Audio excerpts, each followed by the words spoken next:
नमस्कार दोस्तों, जय हिंद, जय भारत। दोस्तों, आज हम इस वीडियो में जानेंगे आलेख लेखन और फीचर लेखन में अंतर।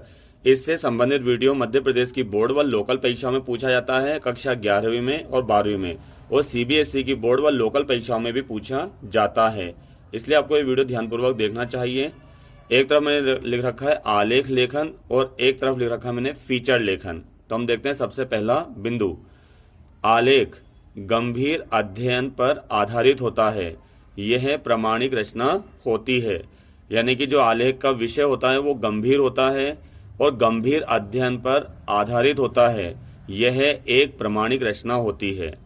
जबकि फीचर किसी रोचक विषय पर मनोरंजन ढंग से लिखा गया विशिष्ट आलेख होता है। यानी फीचर में समाचार के साथ साथ मनोरंजन का भी पुट होता है, मनोरंजन का भी तड़का होता है, तभी तो ये लोगों को अपनी ओर आकर्षित करता है।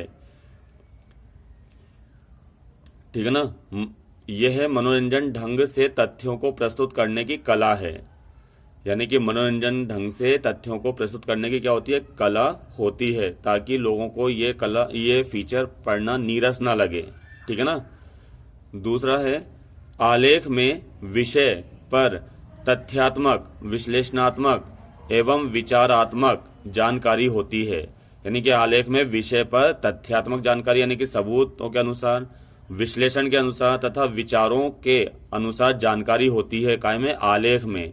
इसमें कल्पना का कोई स्थान नहीं होता है। ध्यान रखना, इसमें मनोरंजन का कोई स्थान नहीं होता है, कल्पना का स्थान नहीं होता है। काय में, आलेख में। इसमें तो तथ्य जुटाने पड़ते हैं, विषय का विश्लेषण करना पड़ता है और अपने विचारों को उसमें डालना पड़ता है, उड़ेलना पड़ता है आलेख में। जबकि इधर देखते हैं फीचर में विषय से संबंधित व्यक्तिगत अनुभूतियों पर आधारित विशिष्ट आलेख होता है। यानी फीचर में विषय से संबंधित व्यक्तिगत अनुभूतियों पर आधारित विशिष्ट आलेख होता है। इसमें कल्पनाशीलता और सृजनात्मक कौशल होना चाहिए। ठीक है ना। यानी कि फीचर में कल्पना का प्रभाव भी होता है और कल्पना के साथ साथ हम उसका आगे सृजन करते जाते हैं, यानी कि उसको बढ़ाते जाते हैं। अर्थात इसमें मनोरंजन का पुट भी होता है, इसमें थोड़ा सा कल्पना का समावेश करके तड़का लगा दिया जाता है। समझे। तीसरा है आलेख में पैराग्राफ बड़े रहना चाहिए। अगर आप आलेख लिखते हो तो आलेख में पैराग्राफ कैसे होने चाहिए दोस्तों, बड़े होने चाहिए। इधर देखिए फीचर में पैराग्राफ बदलते रहना चाहिए। यानी 6-7 लाइन लिखी, उसके बाद तुरंत पैराग्राफ बदल दो, फिर 6-7 लाइन लिखी, तुरंत पैराग्राफ बदल दो। ठीक है ना। तो इससे व्यक्ति बोर नहीं होता है, चिपका रहता है आपके फीचर से। चौथा है आलेख में खुद के विचार लिखे जाते हैं। आलेख में खुद के विचार लिखे जाते हैं। फीचर में वास्तविकता झलकती है।